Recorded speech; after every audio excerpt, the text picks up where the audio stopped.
Farewell வந்தாலே நம்ம என்ன ட்ரெஸ் போட போகிறோம், எப்படி ஃபோட்டோ பண்ண போகிறோம், எப்படி ரீல்ஸ் எடுக்க போகிறோம், என்னென்ன விஷயங்கள்லாம் பண்ண போகிறோம், ஏகப்பட்ட தாட்ஸ் நம்ம மைண்டில் ஓடிக்கிட்டு இருக்கோம். ஆனால் இந்த ஃபேர்வெல் எதுக்காக வைக்கிறாங்கன்னு யோசிச்சிருக்கீங்களா?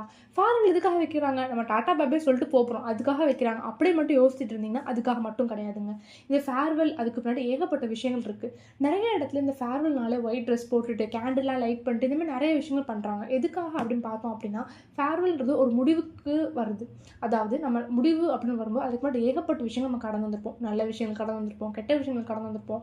அது நல்ல விஷயத்துக்கு நன்றி சொல்கிற விதமாகவும், கெட்ட விஷயங்களை அப்படியே லெட் இட் கோ, அதை அப்படியே அங்கேயே விட்டு பொதுவாக பீஸ்ஃபுல்லாக காமாக போகிறதுக்காகவும் தான் பண்ணுறாங்க.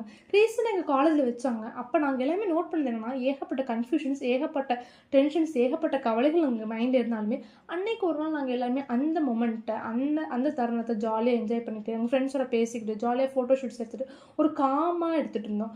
என்ன எக்ஸாம்ஸ் வந்தாலும் சரி, நெக்ஸ்ட் எந்த வேலைக்கு போக போகிறோம், நெக்ஸ்ட் நம்ம என்ன பண்ண போகிறோம், ஏகப்பட்ட டென்ஷன்ஸ்னாலும் அன்னைக்கு ஒரு நாள் நம்ம லைஃப்பை திரும்பி பார்த்து நன்றி சொல்கிறதுக்காகவும், கெட்ட விஷயங்களை மறக்கிறதுக்காகவும், ரொம்ப காமாக பீஸ்ஃபுல்லாக ஒரு புது தொடக்கத்தை ஸ்டார்ட் பண்ணுறதுக்காக தான் இந்த ஃபேர்வெல் வைக்கிறாங்க. ஸோ ஃபேர்வெல் நினச்சி ஃபீல் பண்ணியிருக்க உங்கள் ஃப்ரெண்டுக்கு ஷேர் பண்ணுங்கள். இந்த மாதிரி இன்ட்ரெஸ்டிங்கான வீடியோ பார்க்குறதுக்கு மறக்காமல் ஃபாலோ சப்ஸ்கிரைப் பண்ணிக்கோங்க. பாய்.